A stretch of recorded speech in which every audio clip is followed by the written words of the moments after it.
Welcome back, my butterfly kaleidoscope to One Hook, Two Hands. This is Sarah, the creator behind One Hook, Two Hands. And today I'm going to teach you how to do a linen stitch blanket square and slash temperature blanket. For those of you who are new here, I like to call my subscribers and followers butterflies because butterflies give me hope and joy, and each and every one of you do the same thing for me. And a kaleidoscope because that's what happens when butterflies land and take off. So if you want to flutter on down, feel free to sit a while with us, and if you enjoy this video, flutter onto that like button.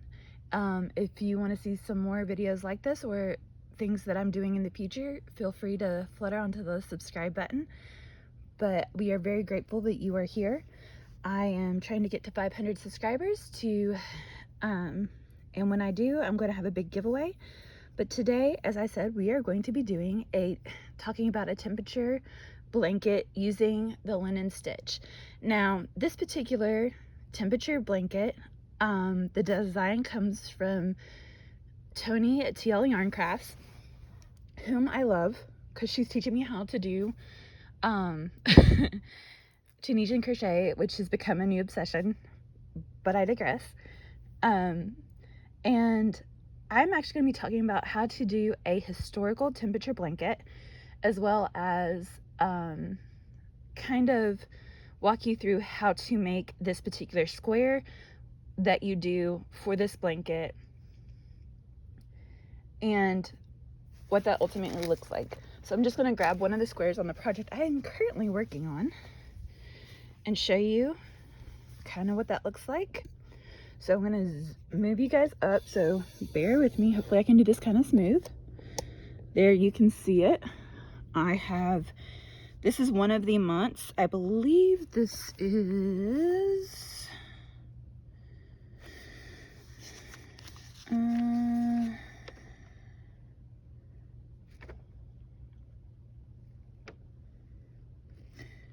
this is January, right? Yeah, this is January. And for my temperature blankets, I like to start with a center based on what I'm going to edge it in, kind of creating this almost picture window look to it. So I do 2 rows of whatever the center or whatever the edging color I'm going to be using, and in this case I'm using this chocolate brown color. All of the yarn for this blanket is I Love This Cotton by Hobby Lobby. Super soft, super savings. All of this is 100% cotton. Each skein is 100 grams and 180 yards.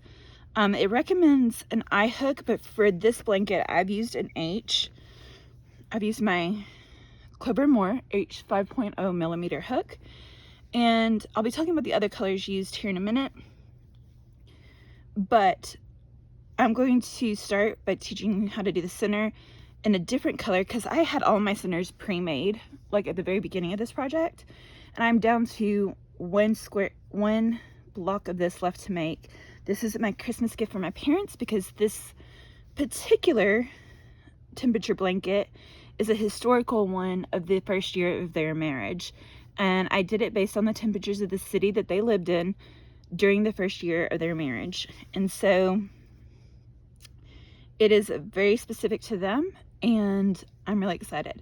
Now I'll do a rundown of the colors. I am going to do a breakdown of how I chose the colors and all of the backstory to this blanket in another video, kind of talking about color theory, which I've kind of discussed previously in one of my videos, talking about how I got to where I did on how to make it.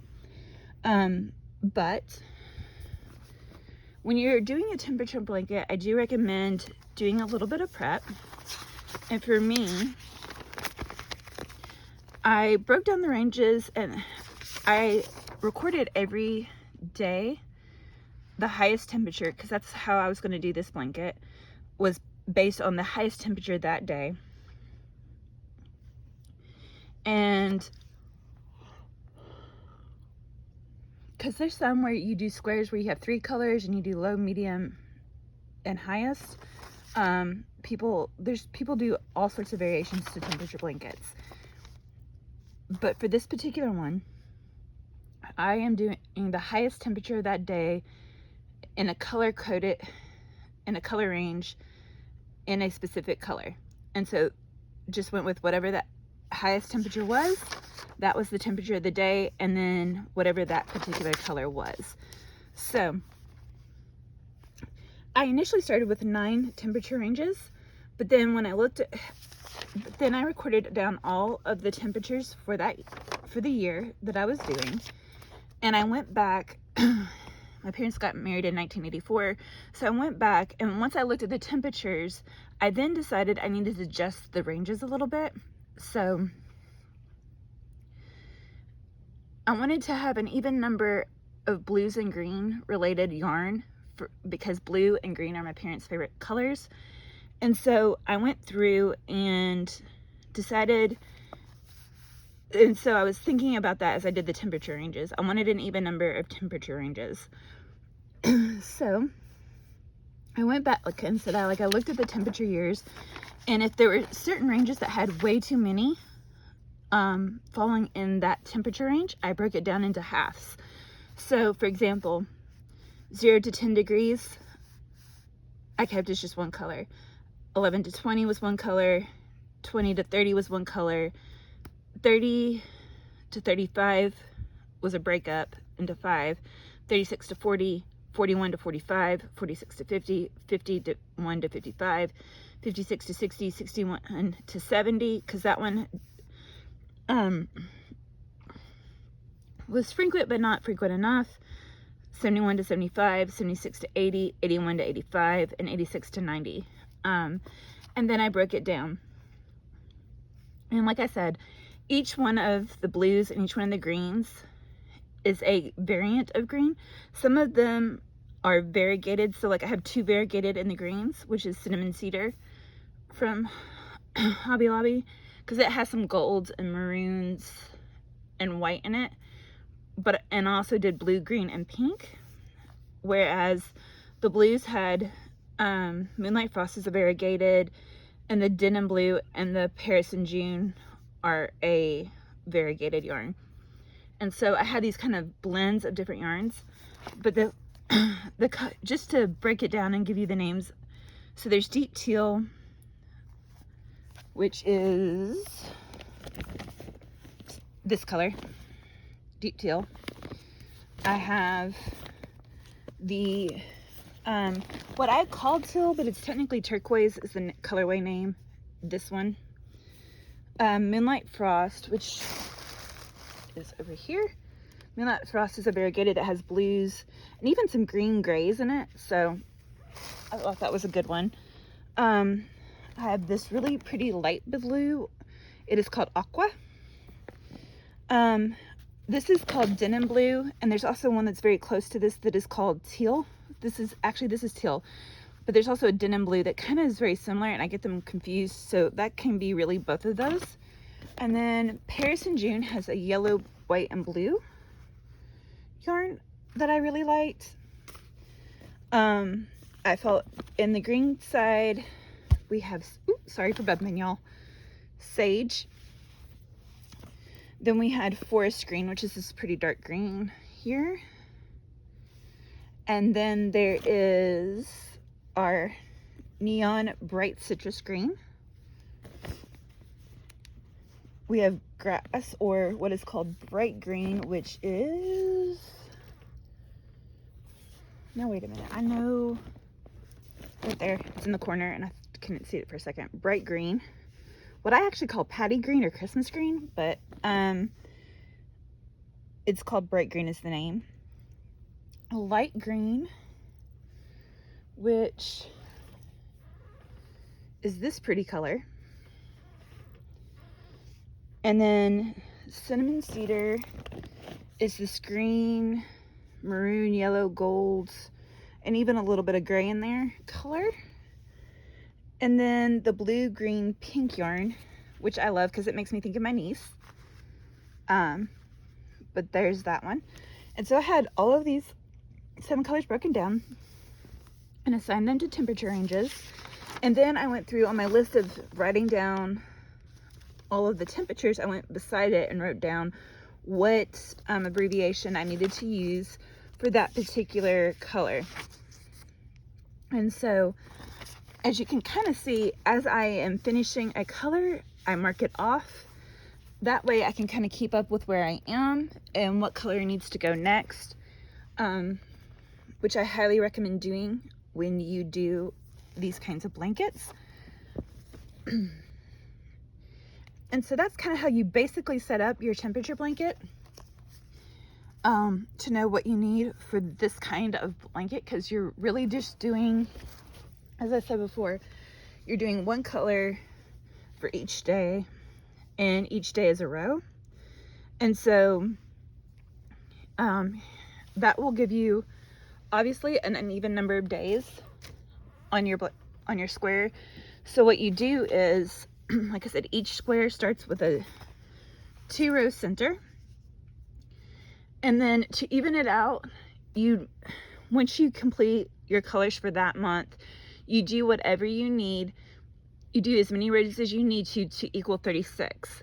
I'm doing 36 rows on each of my blankets. So because some of them will have this 3 count row, which is a little smaller than I would prefer it to be. Honestly, if I would go back, I would probably do to 38.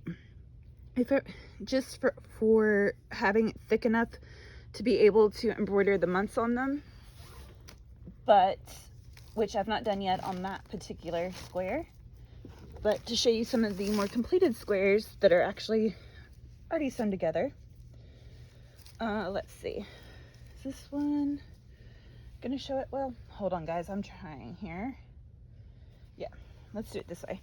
So for example, this square is our June square, which is the first one of this blanket. And I'm gonna zoom you guys back out one more time.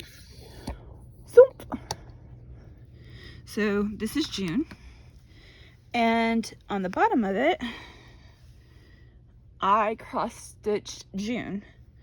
Well, like I said, if I'd realized that 3 was not going to be quite big enough, I would have done it probably a couple of additional rows.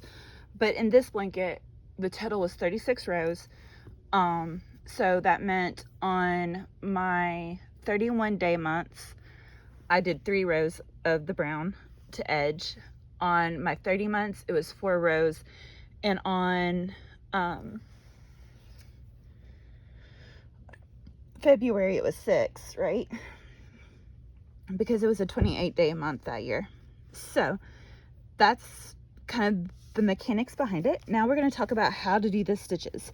Now, because I've already got the square center for this particular square done, I'm actually going to do the center for my January blanket on my mood blanket in the woods color of I Love This Cotton, to show you how to start these blankets.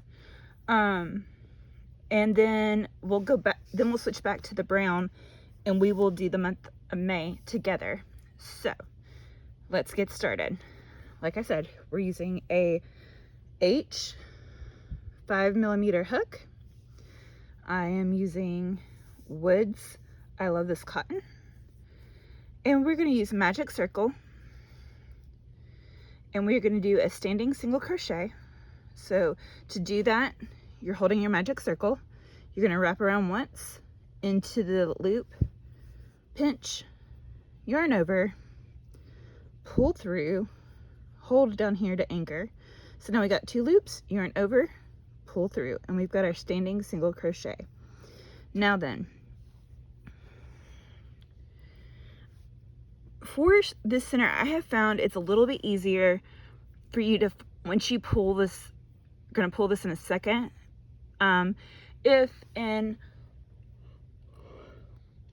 excuse me guys, in the chain 2 spaces that we're going to do here in just a second, if you put a stitch marker, especially for the first 2 rows, because you can't, for the first row, just so you can find where your corners are.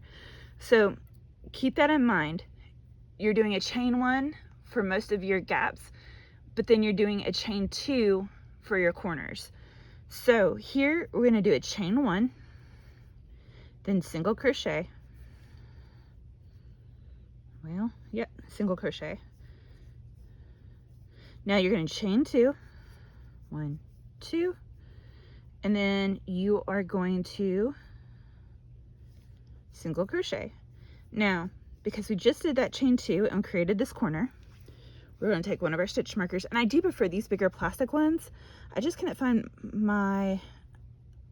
one of mine has gone missing, so I'm using one of the metal ones, but I do prefer these plastic ones for this. So in the chain 2 space, I put that particular chain marker, right? We're going to chain 1.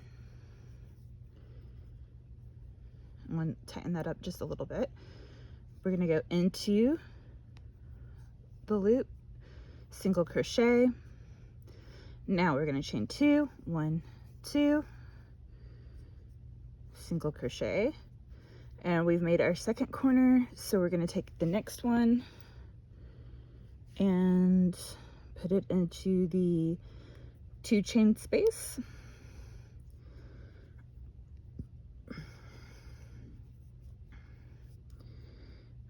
And we are going to chain 1, single crochet, chain 2, single crochet,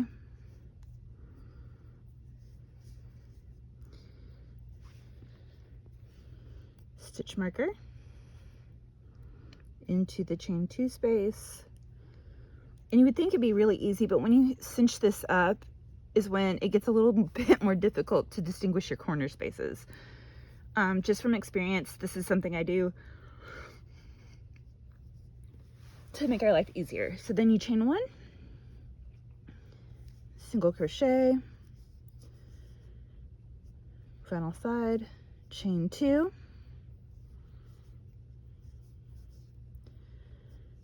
and pull your loop tight. I will anchor it here in just a second on the back, but you're going to slip stitch into the top of this single crochet.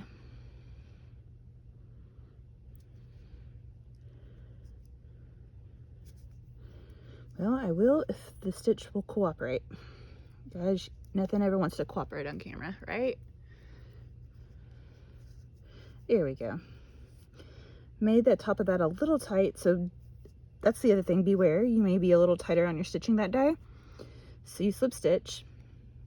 Now, in this final one, you can put a 1 if you want. You don't have to because you're immediately going to be moving this. So, but chain 1 and single crochet into the corner, chain 2, 1, 2, single crochet into the corner. So you've just created your next corner. And usually about row 2 is where you can kind of see and feel it, so you don't really need the stitch markers. However, you can keep them if you want, or you can wait on them. Now you're going to chain 1, and you're going to single crochet in the next chain 1 space, which is right here in the center. Chain 1. Now you're going to single crochet, chain 2, single crochet in the next corner. So in here we're going to do single crochet, and I am a little shaky, so my hands, just bear with me. 1, 2, into this corner for that single crochet, chain 1 into the chain 1 space, single crochet, chain 1 into this corner, single crochet, chain 2, 1, 2, on single crochet. Now we're going to chain 1 into this chain 1 space, single crochet, chain 1,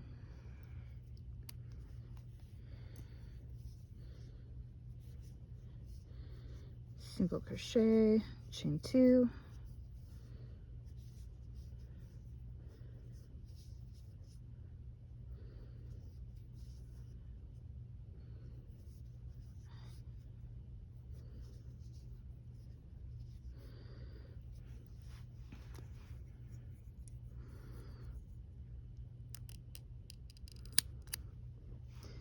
and fasten off. Now, again, you've probably heard me say this a dozen times, I tend to weave in at the end of my projects, which I'm going to do. But I do like to anchor them already and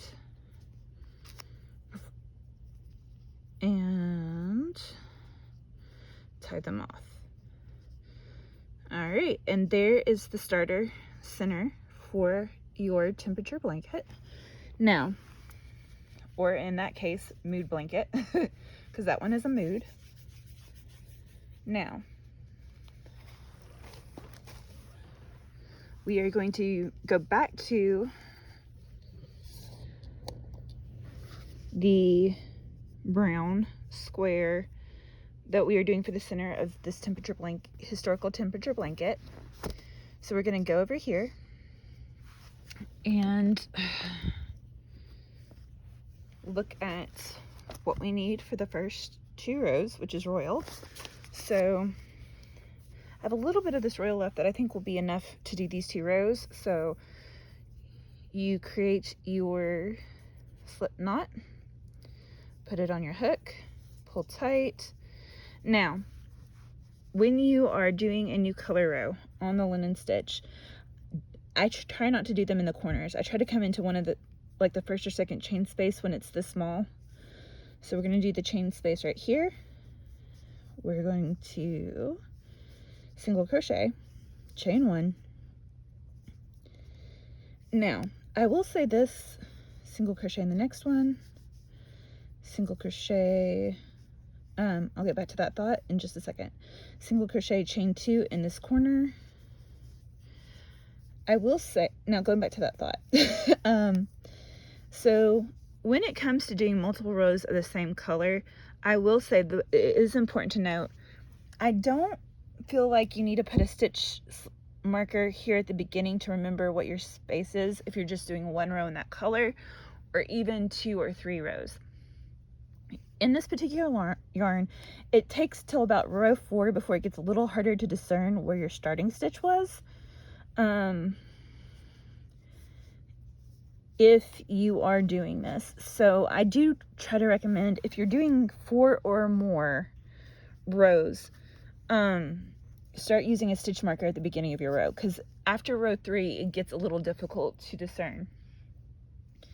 In fact, a great example of this is in April we had 6 rows of the denim blue teal here, and so I had to use a stitch marker at the beginning because, like I said, by row 4 it's a little harder to tell where the start of the row is, just because I don't think the cotton is as defined right at that point at the beginning, so it is hard to say.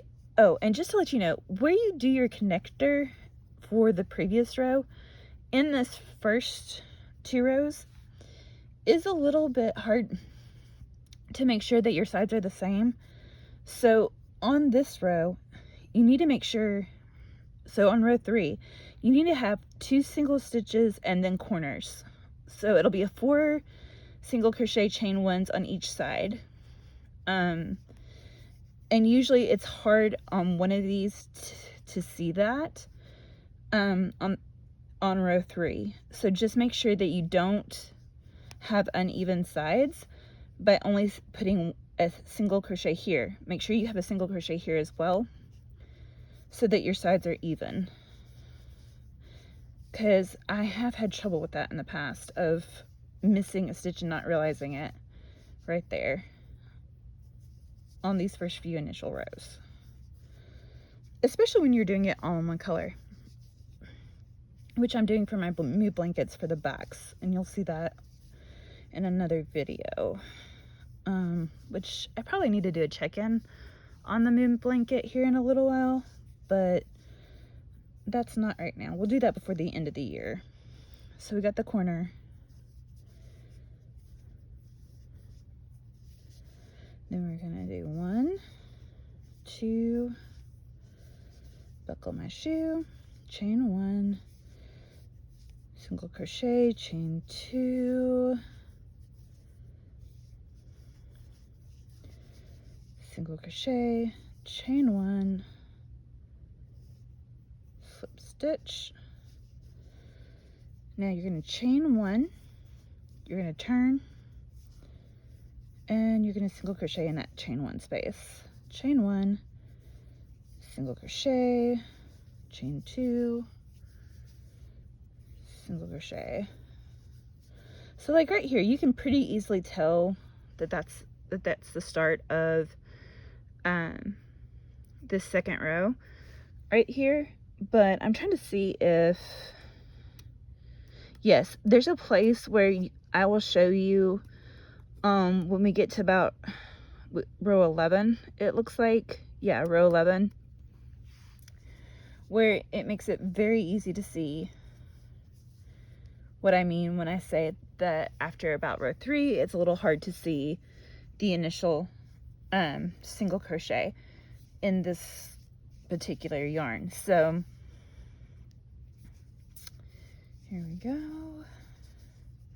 And basically that's all the linen stitch is that you chain 1, single crochet, chain 1, single crochet, and then single crochet, chain 2, single crochet in the corners. It's a really easy stitch. It's a really fun stitch. I really like it with cotton. Like, these squares are so relaxed and comfortable, and it almost has like a weighted blanket feel without being a weighted blanket. And I think you guys will absolutely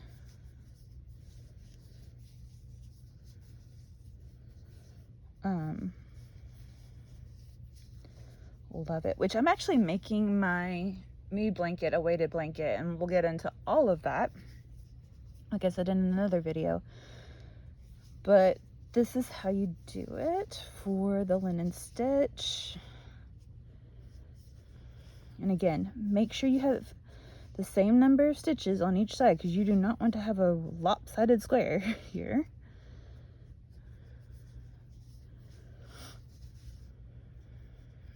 Ooh, am I gonna cut it close?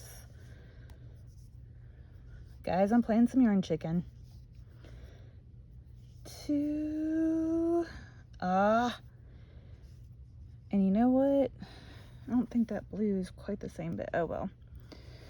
I did not quite make it, guys, but we're still gonna do it.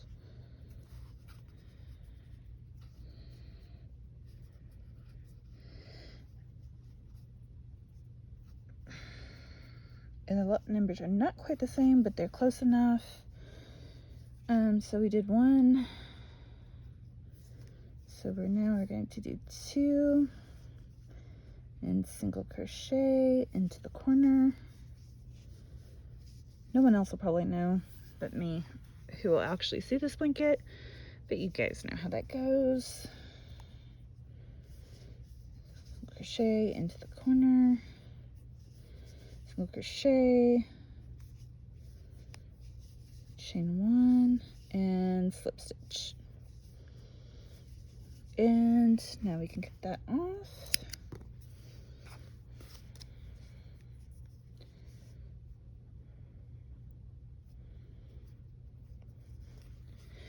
But I'm really excited about this blanket because my parents really just decided that they were going to end and work on themselves and be different than their families were, and really created a safe and stable home for me and my brother. And I wanted to represent that in this blanket. And so there's their favorite blues and greens in here. I chose the pink, blue, and green because of my niece, whose favorite color is pink, to represent that. Also, that yarn has a little bit of purple when it transitions from the blue to the pink, and purple's my favorite color.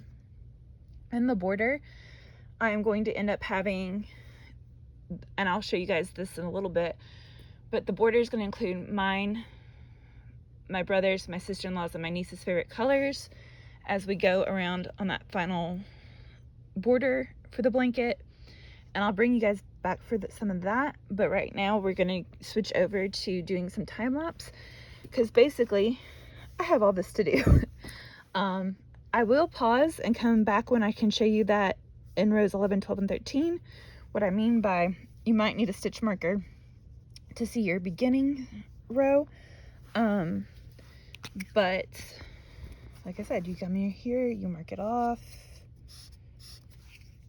and you know, we work together on all of this.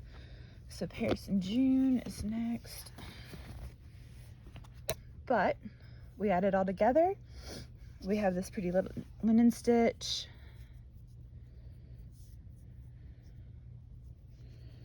and I will see you on the flip side.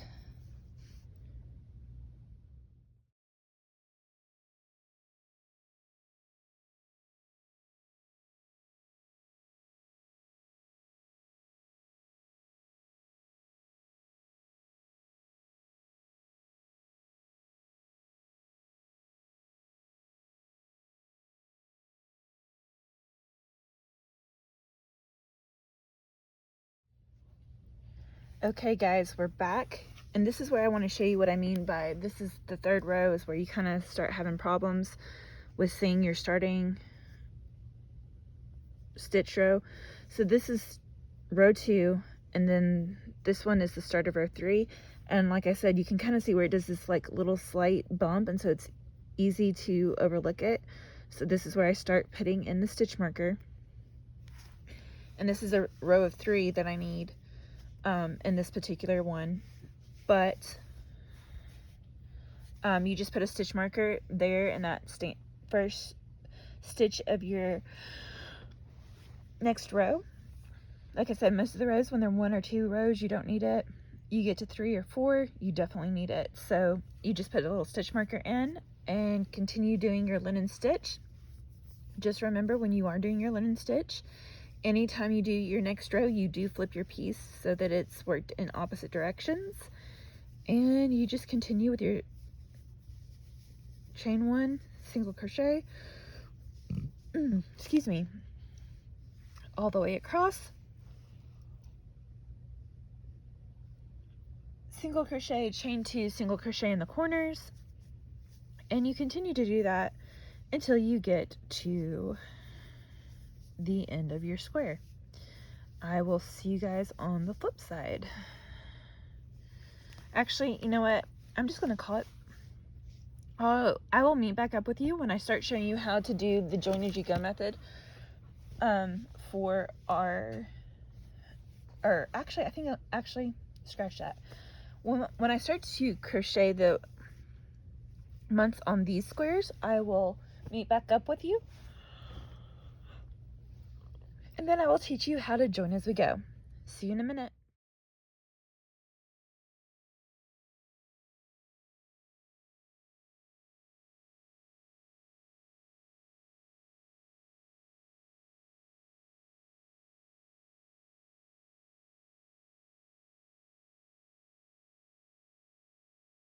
Alright guys, so I'm down to the last row of doing this, and I'm going to use this block to show you. But, so this is my March block. Really pretty, don't you think? An equal amount of blues and greens in here, so I think it turned out really pretty for the month of March. And I've been alternating the month when I've done cross stitch on it. So we've woven in all the ends, and I'm using this side of all of the, if you can see, I'm using the side where you can see the V stitches on top of the block for the front side of the block. And then I get a piece of my light blue for March, because it's going to be in light blue. I'm alternating light blue and light green. This one's called aqua technically, and I think this is called seafoam. But these light green and light blue is the colors I'm doing the name of the month in. So this one's March. So we kind of want our R to be right here in the center. And I say that because I'm looking directly down the length of the center square. And just to give it a little bit of room, I'm going to come about to here to start my M because of how big the M is. Yeah, we're going to start over here. And you're going to do just a cross stitch pattern. I don't formally cross stitch, but this is just a simple X pattern in terms of putting together each letter for the month.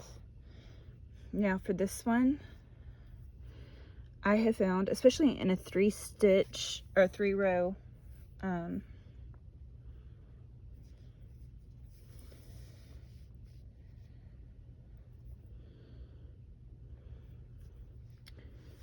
pattern or block, there we go, that's what I was looking for. 3-row block, I do 2 X's for the M, and I come about halfway down the first X, find a hole, come down about halfway onto the next X, do an X in the center here, and then do 2 X's for the post on this. And you can make your letters however you want, and make it work however works best for you and your yarn, because it all kind of depends on the yarn too, right? Like me writing March this time may not be the way my March looks next time. Some of my words look really good and some of them don't to me. Honestly, if I probably had to do it over, I would do the numbers in the center, which I've done in other versions of this blanket, like on my Moo blanket. But this is my attempt to have both of the blue and the green in the stitching. And like I said, I think it would have been better with the numbers, just with the linen stitch pattern. But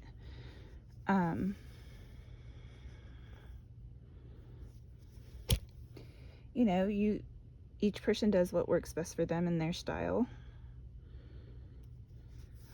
I'm not too sure about my style on this, but we're working on it.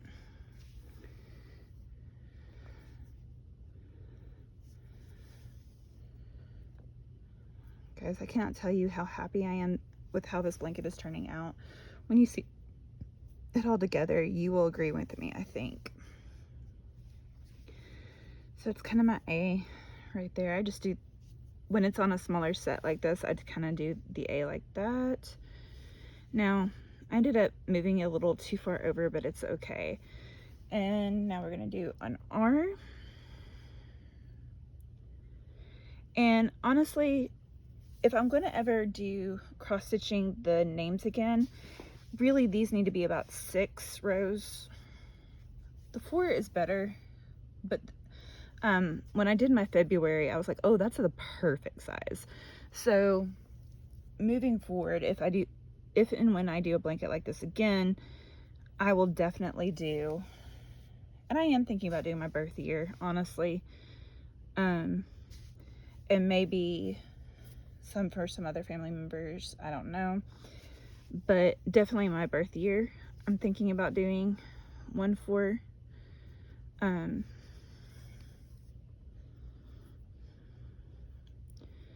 This is just a fun little pattern for your temperature blanket. I like it because it's fairly simple, and especially if you're doing a historical year, really easy to do. I wish I'd been taking better notes of just how much I used for each color of yarn. I've kind of been mapping it out, but I didn't actually do as good of a job in the moment measuring my rolls of yarn, so I may be off by 1 or 2. Definitely used a lot of Paris and June and the denim blue or the teal variegated yarns. And I say that because I kind of mixed denim blue and teal up quite a bit, and so definitely think I used more of those than I intended. But at the end of this blanket, I will give you what I think is the total amount of each roll used. I don't think it's going to be completely accurate, but bear with me, guys. And once I get done with this, I will do one other piece that I want to show you on how to put this blanket together, which is the linen stitch join as you go method. Now, technically, nobody's shown me how to do this. There are some really good videos out there. One of them being Tony from TL Yarn Crafts, because this is her linen stitch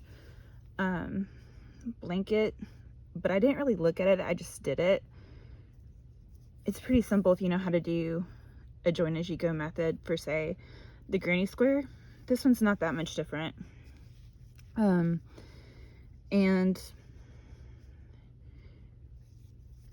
to kind of differentiate my H from my M, I'm just going to do a bar across. I've done that for some of my A's as well on some of the other ones.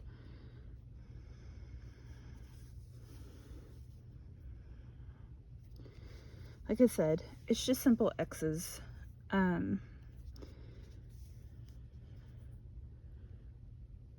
If you have any questions about how to do those, beyond what I'm showing you, you can ask me down below. Guys, you can kind of tell that's March. And then you come on the back, and I like to anchor stuff, guys, you know this. So just doing your basic knotting that you would do as if you were sewing this. Don't pull too tight, but pull tight enough to anchor this. And then I like to go through a couple stitches in the back here and just kind of tuck the end away by doing this.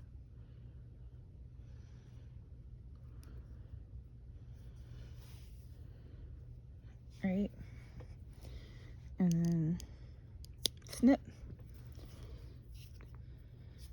It may come out, it may not, but guess what? That's okay. And that you also leave a tail at the beginning for essentially to do the same thing, to anchor it down so it doesn't cause you problems.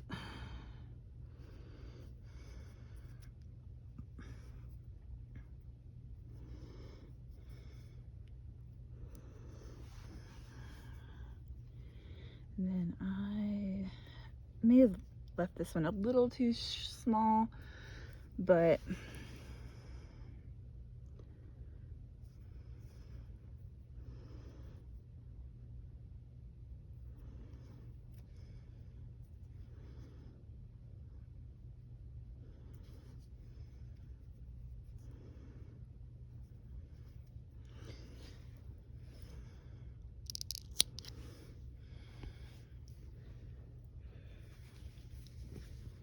and there's our March square. And since I also need to do blue for May, don't really feel like that's enough. I'm gonna leave that aside, and I'm just gonna get me another little strip of blue. Come on, where's there? Y'all, this should be more than enough for May. So my parents were married in June. gonna tell you exactly which day, but they were made in June. And so we started with June. May's is our last month. Now, A, and we do not need to go too far because this one's a very short little month. And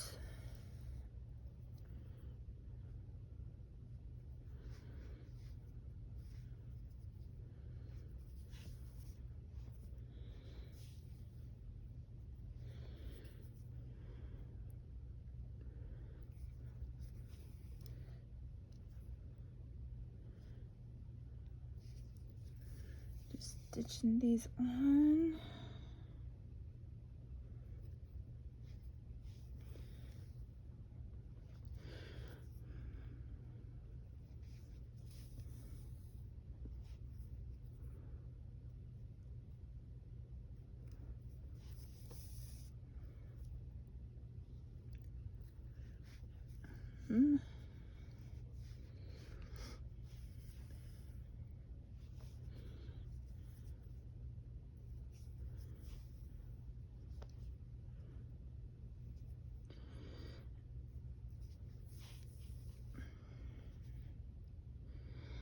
And this is part of the reason why I say I wish I had kind of done this with a bigger amount of rows on my brown or my edging. If you're going to cross stitch the actual names, because of how wobbly that is, you don't quite have it as defined. But it's okay. And then we're going to do our top A, X,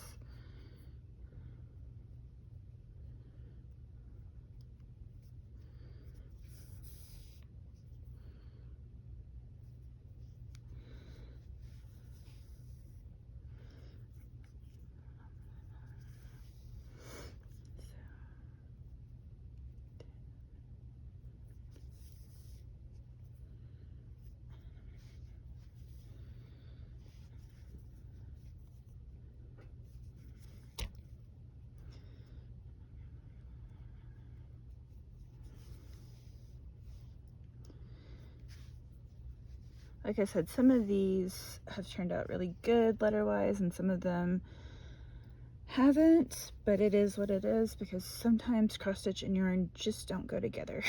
And there's my A. And then let's do our Y. Y.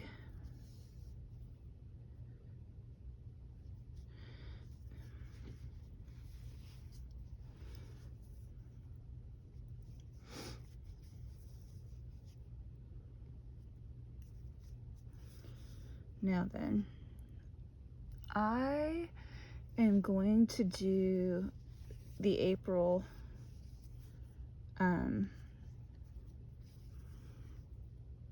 the green off screen, and I will see you back when I am done with that.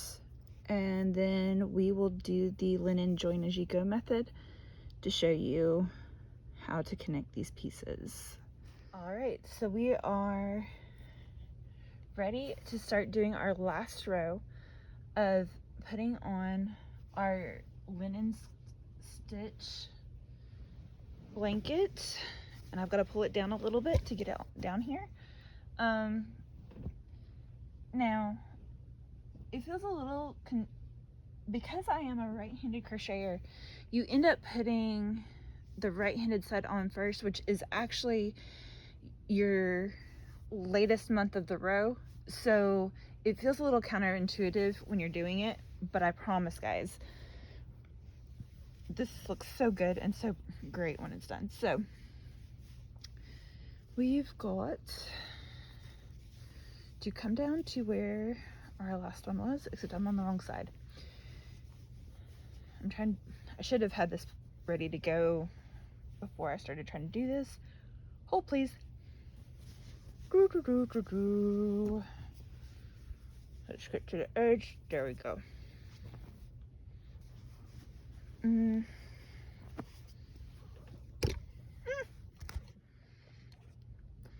Y'all, it's all over the place to get this ready, but we are back to the end of February over here, and like I said earlier, we're doing the side of the blanket, considering called the right side of the blanket is the one where you can see the V stitches, so of your last row. So February is going to be attached to May, so I bring down my May blanket. See, May's right here. Now you're going to attach the top of your May to your February. So this is a lot like your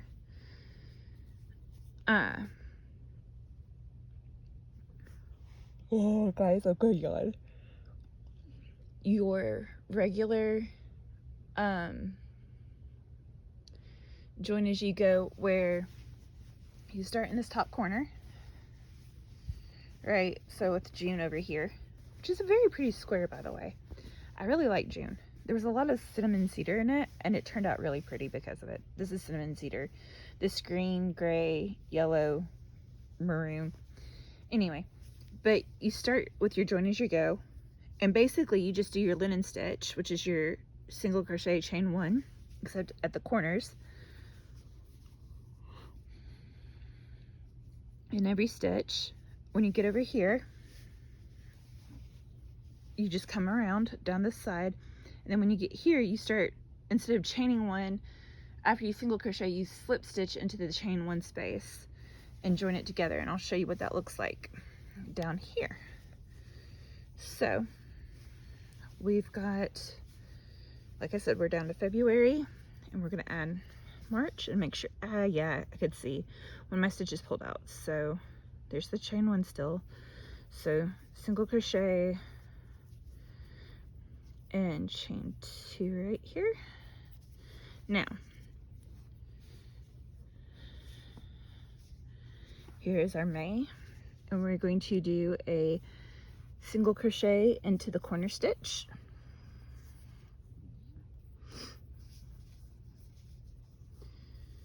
and then we are going to, sorry, I'm trying to pull some of my brown yarn here. Now we are going to slip stitch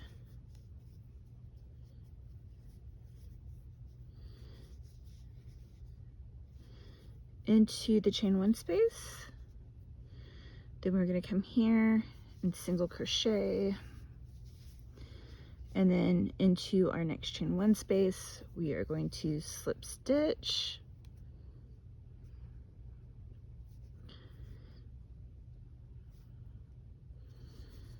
and with the linen stitch it can be a little bit harder to see than it is with, say, maybe your granny square join as you go, but you slip stitch, single crochet, slip stitch, single crochet, slip stitch, single crochet, slip stitch, and I will see you when I get back to the when I get down to the corner. I will see you then. Guys, we are back to the corner. So as you can see, I've done all the way across in that linen stitch. It's attached, and so we are down to this corner where we've done the single crochet right outside and slip stitch right outside of the corner. So what we're going to do is we're going to do a single crochet into the corner, or chain 1, slip stitch into the corner, across from it, not the one here, but across, and then you're going to bring down April,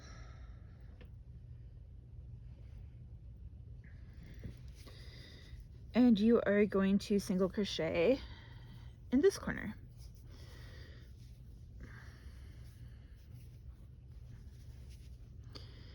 and then you slip stitch to the in the chain one space here, and you continue across, and you do the same thing for your square that we did here. You do it when you get to the corner here, the corners here, and I will meet you back up when I get the third square attached and we are at this corner on the other side of the blanket. All right, when you get down to this corner over here, you are going to chain one, and then you're going to slip stitch into the corner here, and then you are going to go back into this and single crochet, and then you just chain one, single crochet, and you're going to do this all the way around this square until you get over to where the two corners meet back up, and I will see you on that side. All right, so we're back to where the corners meet between the two panels that we've previously halfway attached to the blanket. Right, we just did the one side.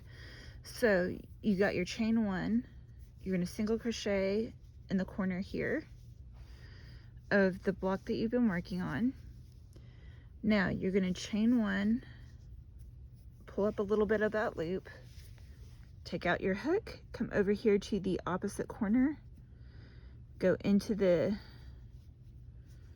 center and go underneath, and get your hook back on the loop, just like that. Pull through, chain, single crochet in this corner, and then we're back to the, hold on, let me move this around a little bit so you can see what I'm doing.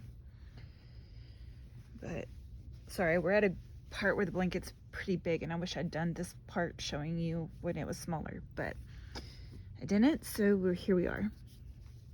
So we got our single crochet.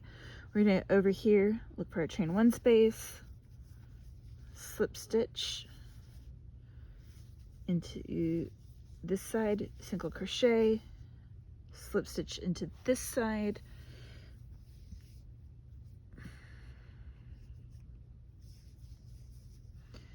and single crochet. And you're going to do that all the way around till we get to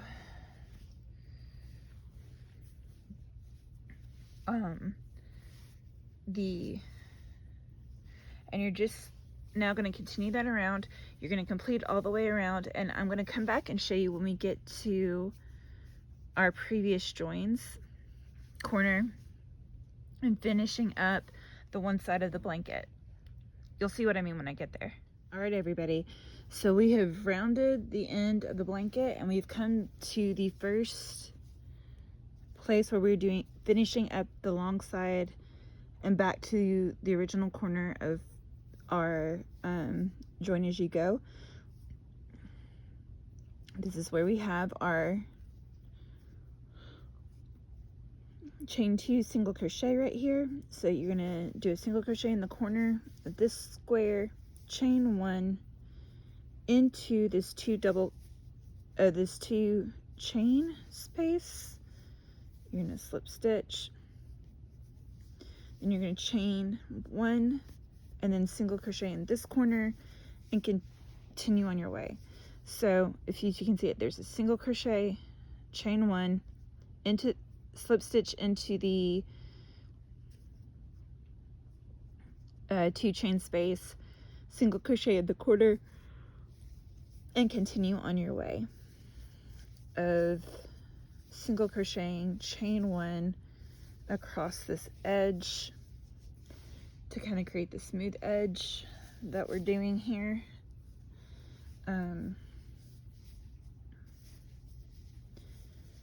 You do it around.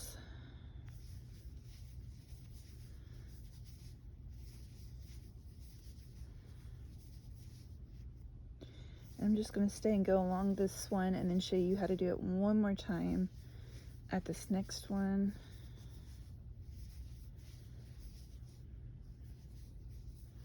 And remember, we're just doing the linen stitch, so it's a chain 1, single crochet across. Now, like I said, I'm doing this kind of in real time, so bear with me, y'all. And this blanket is very heavy and big, and you can kind of try to make it, but it just doesn't quite hold in one spot, so bear with me as I try to move as we go and try to keep it in frame.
All right, we're getting close to the corner.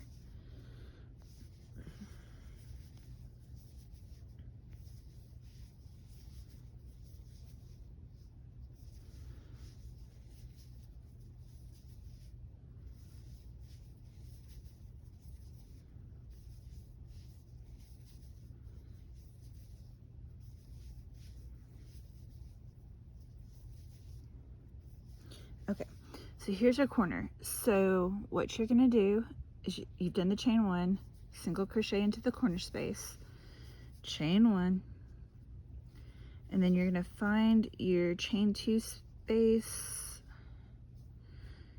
which is right here. You're gonna slip stitch into that. Well, you're gonna slip stitch into that, chain 1, and then in this corner you are going to single crochet, chain 1, and keep going. And I will see you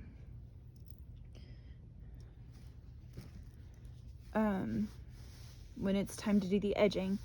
So when it's time to fasten off of this part, and then I'm gonna show you what I'm doing for the border, and then the final row or two, and then what we're doing for the edging. So see you shortly. All right guys, so now we're gonna do the border. So what I'm going to do is I've done the brown, right?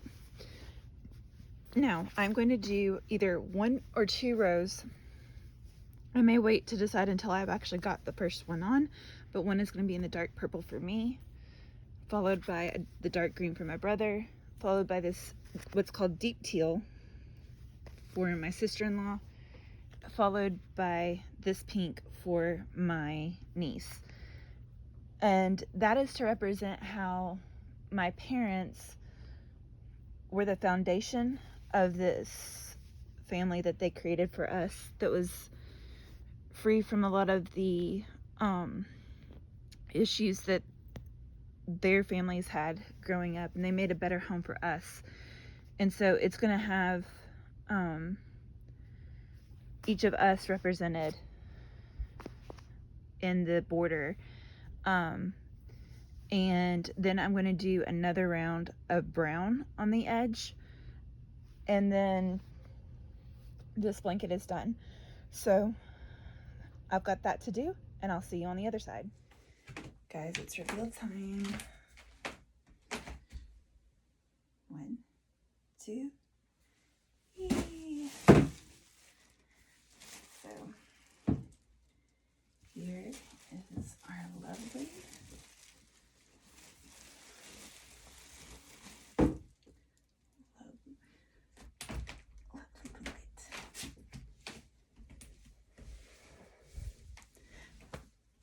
I am going to show you guys more pictures of the squares, but this is done.